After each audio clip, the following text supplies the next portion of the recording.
నా కళల కథనం అందరికీ నమస్కారం. నేను మీ లావణ్యంలోని కథానిక కవితను. ఈరోజు మనం వినబోయే స్టోరీ ప్రేమ యుద్ధం పార్ట్ 15. ఈ స్టోరీని వినబోయే ముందు మన ఛానల్ని సబ్స్క్రైబ్ చేసుకోండి అబ్బా. సంధ్య సాయంత్రం ఇంటి పనంతా పూర్తి చేసి వంటగదిలో కుస్తీ పడుతూ ఉంది. ఇంటికి త్వరగా వచ్చిన సూర్య ఆమెనే గమనిస్తూ ఉన్నాడు. ఒక డబ్బా మూత ఎంతకీ తెరుచుకోవడం లేదు అని గోడకేసి బద్దలు కొట్టపోయింది. ఏయ్, ఏం చేస్తున్నావే? దాన్ని అలా కొడితే రాదు. ఇందాకటి నుండి చూస్తున్నాను, అన్ని ప్రయత్నాలు చేసావు కానీ ఇలా తిప్పితే సరిపోతుంది కదా అంటూ అతను ఆమె చేతిలో నుండి తీసుకొని మూతని తిప్పి తెరిచాడు. అరే, నేను మర్చిపోయాను, ఇలా కూడా తీయచ్చు కదా అని నవ్వుతూ, ఇంతకీ మీరెప్పుడొచ్చారో? నువ్వు ఆ డబ్బాతో కుస్తీ పడుతున్నప్పుడే వచ్చాను. ఏం వంట చేస్తున్నావు అని ఆమెను వెనకాల నుండి గట్టిగా హత్తుకుంటూ ఆమె చేతిలో ఉన్న గరిటెను తీసుకొను, ఇలా కాదు, ఈ కూరని ఇలా వండాలి అంటూ ఆమెకు అప్పుడప్పుడు ముద్దులు పెడుతూ ఆమె చేసే వంటని దగ్గరుండి నేర్పించాడు. అబ్బబ్బా, వంట పూర్తయింది, ఇక నన్ను వదలండి, నాకు వంట రాదు అని వంక పెట్టుకొని రోజు ఇలా నాతో ఆడుకుంటున్నారు కదూ. ఆడుకోవడం అంటే ఇది కాదే, నువ్వు ఓకే చెప్తే ఇప్పుడే ఆట మొదలు పెడతాను, కానీ ఇక్కడ కాదు, మన గదిలో అంటూ ఆమె మెడవంపుల్లో గట్టిగా చుంబించాడు. అబ్బబ్బా, అంతా మొరటు సరసం. నీ మీసాలు చూడు ఎలా గుచ్చుకుంటున్నాయో. సూర్య గట్టిగా నవ్వుతూ, అంటే ఏంటి, ఇప్పుడు వీటిని తీసేమని చెప్తావా? వద్దు, ఎలాగో భరిస్తాను. మీ ముఖానికి అందం ఏంటో తెలుసా అంటూ అతని కళ్ళల్లోకే చూస్తూ అతని పై పెదవిని నాలుకతో తడి చేసింది. ఇద్దరి పెదాలు కొద్దిసేపు అలాగే పెనవేసుకున్నాయి. సంధ్య కాస్త దూరం జరిగి సిగ్గుపడుతూ పక్కకు తిరిగింది. ఏంటే, చేసేదంతా చేస్తావు, మళ్ళీ సిగ్గు కూడా పడతావు. అదే నేను చేస్తే ఇది గుచ్చుకుంటుంది, అది గుచ్చుకుంటుంది అని మారం చేస్తావు అంటూ ఆమెను దగ్గరికి తీసుకొని, ఇక నేను ఏది చెప్పినా వినను అని అతను అనగానే సంధ్య కళ్ళు మూస్తూ తెరుస్తూ అతనికి ఇంకా దూరం జరిగింది. అబ్బా, ఇంకా ఎన్ని రోజులే దూరంగా వెళ్తావు? సూర్య, సారీ, నేను అలా చేసినందుకే కదా నువ్వు ఇంతలా ఇబ్బంది పడుతున్నావు. ఏం చేయను, నాకు నిన్ను బాధ పెట్టాలని లేదు, కానీ ఇంకొక 3 రోజులు ఓపిక పట్టు, ఆ తర్వాత నీ ఇష్టం. నేను అస్సలు దూరం పెట్టను. ఎందుకో నీకు ముద్దు పెట్టాలనిపించింది, అందుకే పెట్టేశాను అని సంధ్య చెప్పగానే అతను కాస్త కోపంగా చూస్తూ, అబ్బబ్బా, వేడి పుట్టించేది నువ్వే, చల్లార్చేది నువ్వే, చావు కబురు చల్లగా అన్నట్టు భలే చెప్పావు. ఏం చేస్తాం, కొందరి జీవితాలు అంతే, నా పరిస్థితి ఆ పగవాడికి కూడా రావద్దు అంటూ సూర్య ఆమెను ఎత్తుకొని గదిలోకి తీసుకొని వెళ్ళాడు. ఓయ్, ఏం చేస్తున్నావు? ఇందాక చెప్పాను కదా. ఓయ్, నోర్ముయ్, నాకు కూడా కాస్త తెలుసులే, నువ్వు అనుకున్నట్టు ఏమీ కాదు. అయినా ఈ టైంలో చాలామంది రెస్ట్ తీసుకుంటారు కదా, మరి నువ్వేంటి చాలా హుషారుగా ఉన్నావు? అదా, అందరికీ అలా ఉండదులే, కానీ చెప్పు, నీకు ఆడవాళ్ళ గురించి ఎలా తెలుసు? సూర్య ఆమెను మంచంపై పడుకోబెడుతూ, ఏ కాలంలో ఉన్నావే? చదువుకున్నాను కదా, ఆ మాత్రం తెలుస్తుందిలే అంటూ అతను తెచ్చిన డబ్బుని ఆమె ముందే బీరువాలో పెట్టాడు. నీకేదైనా అవసరం ఉంటే ఇందులో నుండి తీసుకో అని చెప్పి ఆమె చేతిలో బీరువా తాళాలు పెట్టాడు. వామ్మో, అంత డబ్బా! మా అన్నయ్య బిజినెస్ చేస్తాడు, కానీ నేనిప్పుడు మా ఇంట్లో ఇంత డబ్బుని చూడనే లేదు అంటూ అతన్నే చూస్తూ, సూర్య, మర్చిపోయినట్టున్నావు, నేను నీ శత్రువుకి చెల్లెలిని. ఈ డబ్బంతా తీసుకొని నిన్ను మోసం చేసి పారిపోతానేమో, నన్ను మరీ ఎక్కువ నమ్ముతున్నావేమో అని సంధ్య అనగానే సూర్య ఆమె తలపై ఒక్క దెబ్బ వేస్తూ, ఈ డబ్బు పోతే నేను మళ్ళీ సంపాదించుకోగలను, కానీ ఒక్కసారి నమ్మకం పోతే తిరిగి పొందలేను. నీ మీద నాకు పూర్తి నమ్మకం ఉంది, ప్రేమ ఉంది. ప్రేమ ఉన్న చోట అనుమానం ఉండకూడదు.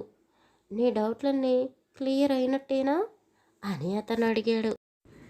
అయినట్టే, కానీ ఒక్క విషయం చెప్పు, ఇదంతా ఎన్ని నెలల నుండి దాచిపెట్టావో అని ఆమె అడగగానే అతను నవ్వుతూ, మగవాళ్ళ సంపాదన అడగకూడదు అంటారు, కానీ నేను అలా కాదు. భర్త చేసే ప్రతి పని భార్యకు తెలియాలి. ఒకరోజు వీలు చేసుకొని నీకు నేను చేసే ప్రతి పని చూపిస్తాను. అప్పుడు అర్థమవుతుందిలే నా సంపాదన ఎంత అనేది. ఇంకేమీ ఆలోచించకుండా కొద్దిసేపు రెస్ట్ తీసుకో. నాకు కొంచెం పని ఉంది, ఇంట్లోనే ఉంటాను. ఇంకో వారం రోజుల్లో మన దగ్గర పనిచేసే వాళ్లకు డబ్బులు ఇవ్వాలి, ఆ లెక్క చూస్తాను అంటూ అతను హాల్లోకి వెళ్ళిపోయాడు. సంధ్య ఆమె ఫోన్ తీసుకొని చాలా సంతోషంగా పల్లవికి ఫోన్ చేసింది. హలో వదిన, ఎలా ఉన్నావు? నీకొక విషయం తెలుసా? నువ్వు ఆ రోజు జరిగిన గొడవ గురించి ముందుగానే నాకు చెప్పినందువల్ల సూర్యాని నేను తప్పు పట్టలేదు. అక్కడికి రావద్దు అని నువ్వు నచ్చ చెప్పినందువల్ల ఈరోజు సూర్య నా మీద ఎంతో నమ్మకాన్ని పెంచుకున్నాడు. నాకు చాలా సంతోషంగా ఉంది. అతను చూపించే ప్రేమ నేను తట్టుకోలేకపోతున్నాను అంటూ సంధ్య పల్లవిని మాట్లాడనివ్వకుండా తానే వాగుతూ ఉంది. ఏంటి వదిన, నేను మాట్లాడుతూ ఉంటే నువ్వు సైలెంట్గా ఉన్నావు? మళ్ళీ ఏదైనా గొడవ జరిగిందా? అన్నయ్య నిన్ను ఇంకా అర్థం చేసుకోలేదా? అసలు మా అన్నయ్య బాధ ఏంటి? నిన్ను ప్రేమించే పెళ్లి చేసుకున్నాడు కదా. సంధ్య, మీ అన్నయ్య ఈ మధ్య నాతో బాగానే ఉంటున్నాడు. ఈరోజు ఆఫీసు నుండి ఇంటికి కూడా త్వరగా వచ్చాడు. కానీ హా కానీ ఏంటి వదినా?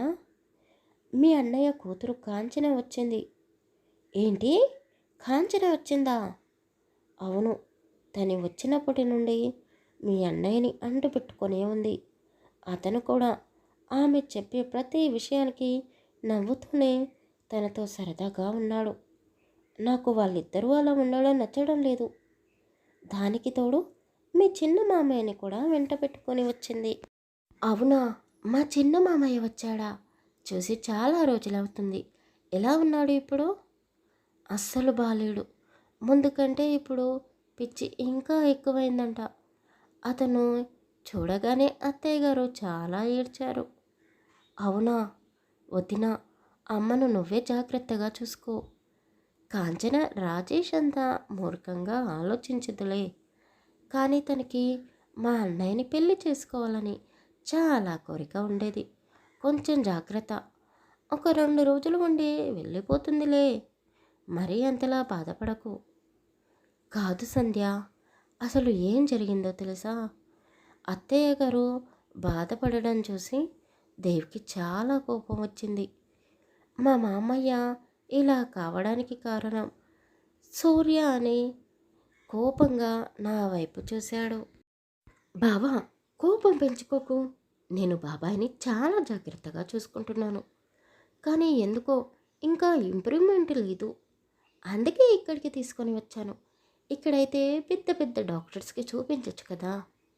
బాబాయికి తగ్గే వరకు ఇక్కడే ఉండాలి అనుకుంటున్నాను. అలాగే జాబ్ కూడా చేయాలనుకుంటున్నా. డాడీతో గొడవ పెట్టుకొని మరీ వచ్చాను. బావా, నాకు ఒక జాబ్ ఇవ్వగలవా అని అడిగింది. అవునా, మరి అన్నయ్య ఒప్పుకున్నాడా? ఒప్పుకోవడమే కాదు, కాంచన తెచ్చిన నర్సుని తిరిగి పంపించేశాడు. వాట్? నర్సుని పంపిస్తే మరి మామయ్యను ఎవరు చూసుకుంటారు? నేను మీ మామయ్యని నెల రోజుల్లో మామూలు మనిషిని చేయాలంట.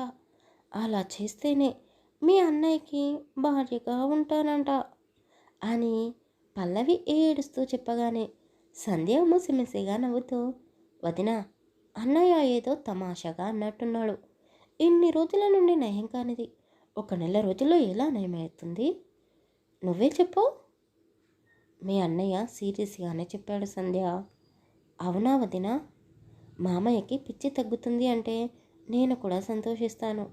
నువ్వు బాధపడకు, నీకు నేను హెల్ప్ చేస్తాను.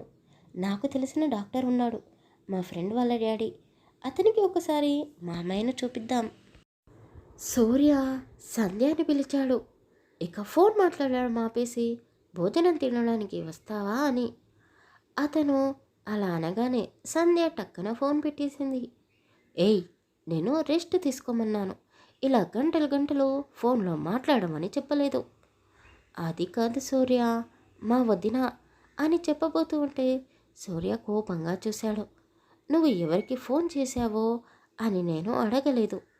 నాకు ఎలాగో ఆయన వాళ్ళు లేరు. నీకు కూడా నీ వాళ్ళను దూరం చేయాలని అనుకోవడం లేదు. ఇక తింటావా, లేక ఫోన్లోనే మీ వాళ్ళు కడుపు నిండా తినిపించారా? లేదు, మా ఆయన తినిపిస్తాడు అని చెప్పాను అని సంధ్య అనగానే సూర్య నవ్వుతూ, నీకు నన్ను ఎలా నవ్వించాలో బాగా తెలుసు అంటూ ఇద్దరూ కలిసి భోజనం చేశారు. సంధ్య, నువ్వు నాకు ఖచ్చితంగా హెల్ప్ చేయాల్సింది. రాజేష్ ఈ కాంచన కలిసి ఏదో ప్లాన్ ప్రకారమే చేస్తున్నట్టుగా అనిపిస్తుంది. అక్కడ నీ కాపురాన్ని కూల్చడానికి రాజేష్ చాలా ప్రయత్నాలు చేస్తున్నాడు. నన్ను దేవుని విడదీయడానికి ఈ కాంచన మీ పచ్చి పట్టిన మామయ్యను తెచ్చి ఇంట్లో పెట్టింది. కానీ ఈ విషయం ఎవరికీ అర్థం కావడం లేదు. నేను కూడా ఎవరితో చెప్పలేను. చూడాలి ఇక ఏం జరగబోతుందో. పల్లవి, బావ నాకు వర్క్ గురించి ఎక్స్ప్లెయిన్ చేస్తున్నాడు. ఏమీ అనుకోకుండా ఈరోజు మా బాబాయ్కి భోజనం పెడతావా? కాంచన, నేనెలా పెడతానో? బాబాయ్కి నేనెవరో తెలీదు కదా. అయ్యో పల్లవి, నువ్వే కాదు మేము కూడా తెలీదు. మర్చిపోయావా బాబాయ్ ఎవరిని గుర్తుపట్టడం లేదని? ఏం కాదు, అతను ఎవరిని ఏమీ అనడు. కాకపోతే కొద్దిసేపు తినే వరకు అతని దగ్గరే ఉంటే చాలు అని కాంచన చెప్పగానే పల్లవి భయపడుతూనే అతని గదిలోకి వెళ్ళింది. దేవికి కూడా కాస్త భయంగానే ఉంది, మామయ్య పల్లవిని ఏమన్నా అంటాడేమో అని. పల్లవి వెళ్ళిన కొద్దిసేపటికి గట్టిగా అరిచి కేక పెట్టింది. పరిగెత్తుకుంటూ దేవు ఆ గదిలోకి వెళ్ళాడు. ఆ తర్వాత ఏం జరగబోతుంది తర్వాయి భాగంలో తెలుసుకుందాం. కథ నచ్చితే లైక్ చేసి కామెంట్ చేసి మా ఛానల్ని సబ్స్క్రైబ్ చేసుకోండి అబ్బా.